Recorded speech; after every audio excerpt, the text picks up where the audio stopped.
Living in the moment, for me, is about being aware of everything that's happening. You know, the reality is here.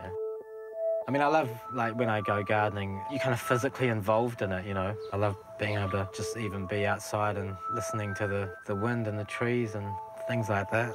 I love being amongst all that life. And this is life fulfilling itself.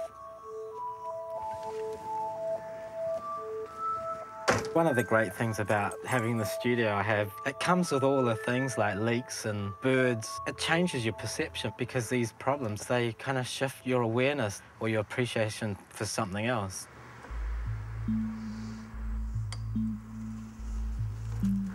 I started doing like the small works in large numbers. It was a vehicle to explore as much as I can and sort of be fascinated with the paint, with the nature of how things work.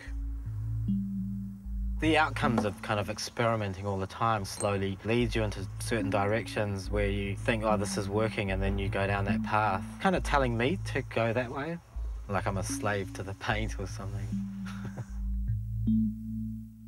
I didn't sort of deliberately go out to kind of make things look like space or microcosmic stuff. It just happened, I think, and that's part of that whole sort of thing about following the nature of the paint and it sort of guiding me rather than the other way around. It just led me to that kind of thing that I was kind of questioning ages ago about, you know, what am I kind of thing and what is this and all that.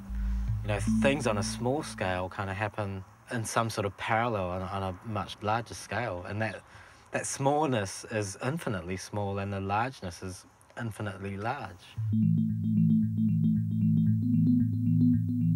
I was born in Wanganui in 1968. My grandfather came over in 1922 and set up a fruit shop where my father worked. There was a little bit of expectation that I could sort of run the fruit shop after my parents retired. It didn't really appeal to me, though.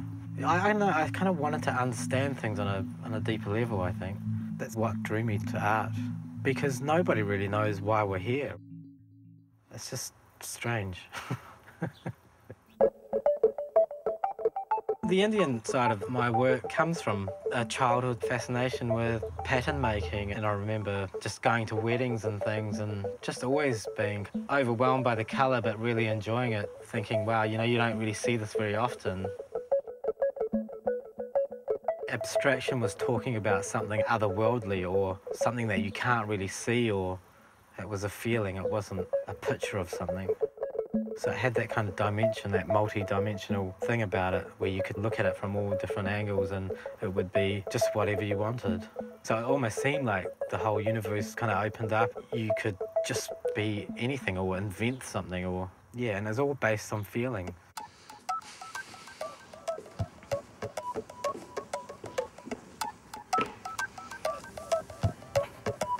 It becomes like an adventure. The great thing about it is that you don't really know where you're going, but you have a feeling about where you want to go.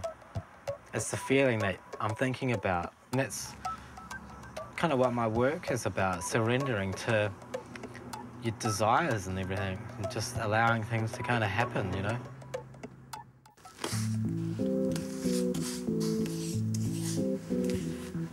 When I go over a painting with more black, it has this feeling of like nothing being there, like absolutely nothing. Visually it looks like you're destroying something, but you're not, you're actually adding to it and creating more of it.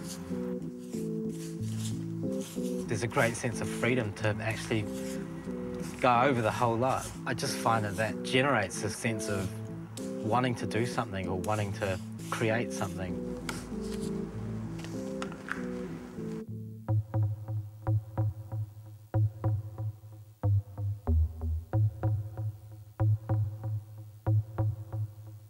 The methodic paintings, I call them, where I just do squares, that came about because I felt like there was a need to counteract the all-encompassing kind of aspect, or the sort of doing anything and everything to the painting.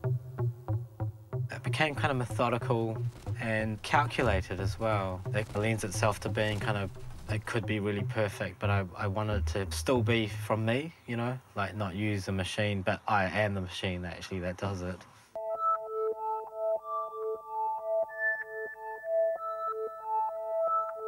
Painting to me has been a sort of meditation as well, because I have to be in the moment. And it's aiming towards this feeling that I'm wanting to feel.